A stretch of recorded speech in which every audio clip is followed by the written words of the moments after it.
আমাদের আজকের বারবিকিউ পর্বে কি আছে? আয় যা যা যা যা যা, পুইরা গেছে রে, পুইরা গেছে আমাদের আজকের। হ্যাঁ হ্যাঁ, আজকের বারবিকিউ পর্বে আছে হচ্ছে ল্যাম রিবস, বাট সেটা একটু পুড়ে গিয়েছে, ব্যাপার না। ওই পোড়া পিসটাই আমি খেতে চাই, পোড়া পিসটা বেশি মজা হবে। হ্যাঁ, আর পোড়া পিসটা বেশি মজা হয়। এই চিকেন গুলো উল্টে ফেলো। আমরা যেহেতু ল্যাম রিব করবো, এর জন্য প্ল্যান ছিল যে বাচ্চাদের জন্য 2 পিস চিকেন করে ফেলি, কারণ বাচ্চারা হচ্ছে মানে হাড়ালা এই খেতে পারবে না। তো এই জন্য বাচ্চাদের জন্য আলাদা করে 2 পিস চিকেন ম্যারিনেট করছিলাম একই সাথে। জি বাবা, কি বাবা, কি হয়েছে? এটা এমন হয়েছে, এটা এমন হয়েছে। ওকে, নো প্রবলেম। বাতাস হচ্ছে আজকে ঠান্ডা।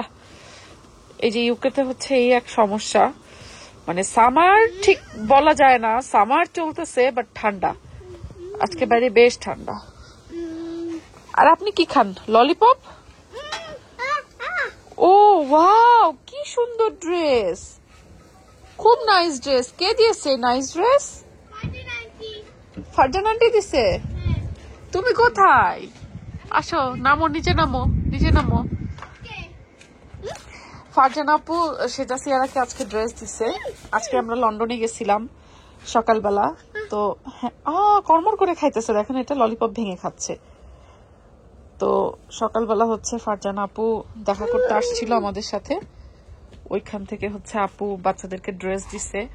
ঈদের মধ্যে নাকি আপু কিনে রাখছিল সেটা সিয়ারার জন্য, বাট ঈদের মধ্যে তো আপুর সাথে আসলে দেখা হয় নাই আমাদের, তো আপু হচ্ছে এই জন্য এখন দিয়ে গেছে। আসো, নাইস ড্রেস, ঈদের ড্রেস ঈদের এতদিন পরেও পাওয়া যায়।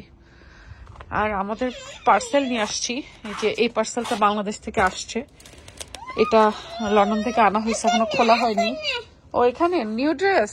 ওকে, এই পার্সেলের মধ্যে কি আছে দেখি, কালকে খুলবো, আজকে আর খোলা হচ্ছে না। আজকে লন্ডন থেকে আসার পরেই বললাম যে সব কাজ বাদ থাক, বেলা থাকতে থাকতে আগে বারবিকিউ করে ফেলি, না হলে আবার ঠান্ডা পড়ে যাবে। মানে একটুখানি বেলা পড়ে গেলেই ঠান্ডা পড়ে যাচ্ছে। আর যেহেতু মেরিনেশন করা ছিল গতকালকেই, আমরা নর্মাল ফ্রিজে মেরিনেশন করে এরকম গামলায় করে ক্লিন ফিল্মে মোড়ায় রাখছিলাম। আমরা সবচেয়ে বেশি পুড়ে যাওয়াটা তুলে ফেলছি, দেখি এটা টেস্ট করে। কি আরেকটু হইতো, মানে পুড়ে গেছে এটা, বাট আরেকটু হইতো না। গরম, এটা গরম না, আমি হাতে ছিটতে পারতেছি না। মুখ দিয়ে ছিটতে হবে।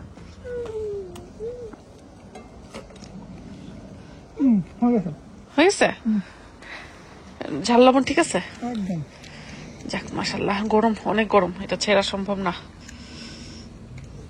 এই ল্যাম রিবটা বারবিকিউ করলে যা মজা হয়, অন্যগুলো দেখো না পড়ে। হ্যাঁ, বাট এটা পড়লেও খুব বেশি পড়ে নাই, খাওয়া যাবে। গরম।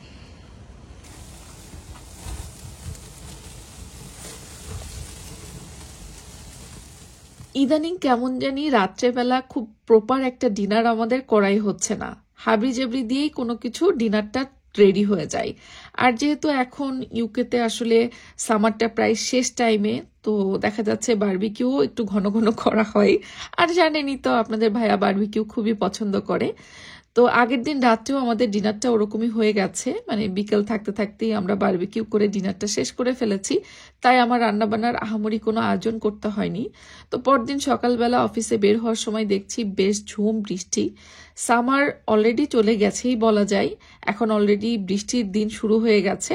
ইউকেতে শীতকাল মানেই কিন্তু বৃষ্টি, ঠান্ডা, স্যাঁতসেঁতে পরিবেশ, সবকিছু মিলিয়ে একটা ডিপ্রেসড ওয়েদার থাকে। আর সামারটা যে মাশাআল্লাহ কি সুন্দর থাকে, সামারের এই কয় মাস লাইফটা মন ভরে এনজয় করা যায় ইউকেতে। যাই হোক, তারপরেও আসলে ইউকেতে বেশ লাস্ট কয়েক বছরে আমি এই ওয়েদারটাকে ভালোই এনজয় করি। আমি জানি না যারা অনেকদিন ধরে আছেন তাদের কাছে আসলে কেমন লাগে, আমার কাছে কিন্তু খারাপ লাগে না। আমার কাছে মনে হয় একদম শীতের মধ্যে কোনকোনে শীত হলেও মানে আটোসাটো হয়ে পোশাক পরে কাজকর্মে বেরোতে খুব একটা বিরক্ত লাগে না। যত সমস্যা বাধে এই স্যাঁতসেঁতে আবহাওয়ার দিনে, মানে যেদিন বৃষ্টি হয় আর কি। আজকের ওয়েদারটাও ঠিক সেরকমই, ঠান্ডা একটু আছে, কিন্তু যেহেতু বৃষ্টি ছিল আমার আজকে বাসায় ফিরেও মনে হচ্ছে যে না, গতকালকের মতো আজকেও যদি কিছু হাবড়ি চাবড়ি দিয়ে ডিনারটা শেষ হয়ে যেত তাহলে মানে ভালো হতো। মানে রান্না আজকেও করতে ইচ্ছা হচ্ছে না। আর যেহেতু বাচ্চাদের স্কুল শুরু হয়েছে তাই টিফিনের জন্য কিছু স্ন্যাক্সও নিতে হবে, এজন্য ভাবলাম যে ঠিক আছে ফার্ম ফুডে গিয়ে কিছু স্ন্যাক্স নিয়ে নিই। তো কাজ থেকে ফিরে বাসায় এসে ফ্রেশ হয়ে আমরা দুজন বেরিয়ে পড়ছি ফার্ম ফুডে কিছু স্ন্যাক্স নেওয়ার জন্য। তো ফার্ম ফুডে গিয়ে দেখি বেশ অনেকগুলো নতুন নতুন হালাল জিনিসপত্র ওরা অ্যাড করেছে। ফার্ম ফুডে অবশ্য সব জিনিস কিন্তু হালাল থাকে না, একটু দেখে চেক করে নিতে হয়। তো এই মোমোসটা দেখলাম ওরা নিয়ে এসেছে, আমি জানি না এর আগে আনছে কিনা, মানে আমি প্রথমবার দেখলাম এখানে ফার্ম ফুডে। তো ভাবলাম যে এটা নিয়ে যাই, টেস্ট করে দেখি, এই জন্য বেশি নিলাম না, এক প্যাকেট করে এরকম 2টা ফ্লেভারে নিয়ে নিলাম। আর বাচ্চাদের অন্যান্য সব স্ন্যাক্স পত্র নিয়ে নিলাম। তা আমাদের আজকে রাতের ডিনার হয়তো বা চিকেন উইংস ফ্রাই বা কিছু একটা করে ফেলবো। আর যেহেতু আসলে এখনো মানে সামার চলে যাওয়া ভাব, বাট সামার এখনো যায়নি এরকম মনে হচ্ছে, অটাম সিজন শুরু হয়েছে। তো এই সিজনটাতে বাচ্চারা মানে স্কুল শুরু হয় সেহেতু দেখা যাচ্ছে মানে দিনটাও ছোট হতে থাকে। আর বাচ্চারা স্কুল থেকে আসলেও যে খুব বেশি সময় পাওয়া যায় সেটা না। তো টি টাইম বলতে মানে ইভিনিং স্ন্যাক্স বলতে যে টাইমটা, সেটা কিন্তু প্রপারলি পাওয়া যায় না। বাচ্চারা স্কুল থেকে আসতে আসতেই হয়ে যায় হচ্ছে ডিনারের টাইম।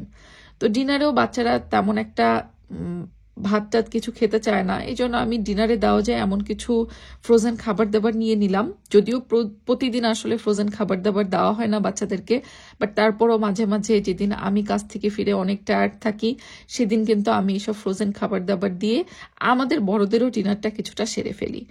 আমাদের বাসায় কিন্তু আপনারা হয়তো খেয়াল করেছেন ভিডিওতে, যদিও আসলে ভিডিওতে অতটা প্রপারলি কোনো কিছু এখন শেয়ার করি না আমি, বাট তারপরও দেখা যাচ্ছে আগে যেরকম অনেক আয়েশ করে রান্নাবান্না করে দুপুরের খাবার বা রাতের খাবারের আয়োজন করতাম, এখন কর্মব্যস্ততায় তেমনটা খুব কমই পারি।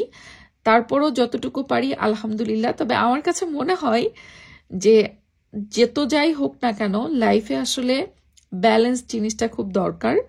মানে আপনার ফ্যামিলি কোন জিনিসটাতে হ্যাপি সেই জিনিসটা মেনটেন করা, এবং আলহামদুলিল্লাহ আমরা দুজন মিলেই সেটা চেষ্টা করি যেন বাচ্চাদেরকে প্রপারলি সময়টা দিতে পারি। আর দুজনেই যেহেতু আমরা কাজ করি, মানে আপনাদের ভাইয়ার বিজনেসের কাজ, আমার জবের কাজ, তারপরেও আমরা চেষ্টা করি ছুটি ছাটা বের করে যতটুকু সময় পারি আমরা ততটুকু সময় ফ্যামিলিকে নিয়ে এনজয় করতে আলহামদুলিল্লাহ। তো আজকে এই যে একদম ভর্তি করে বাজার করা হয়েছে, বাসায় নিয়ে গিয়ে একসাথে সবাই খাওয়া দাওয়া করব। তারপরে পরদিন সকালে আবার কর্মব্যস্ত জীবন, আমি আমার দিকে, বাচ্চারা স্কুলে, আপনার ভাইয়া আপনার ভাইয়ার কাজে। ব্যাস এই তো জীবন চলছে ঠেলাগাড়ি।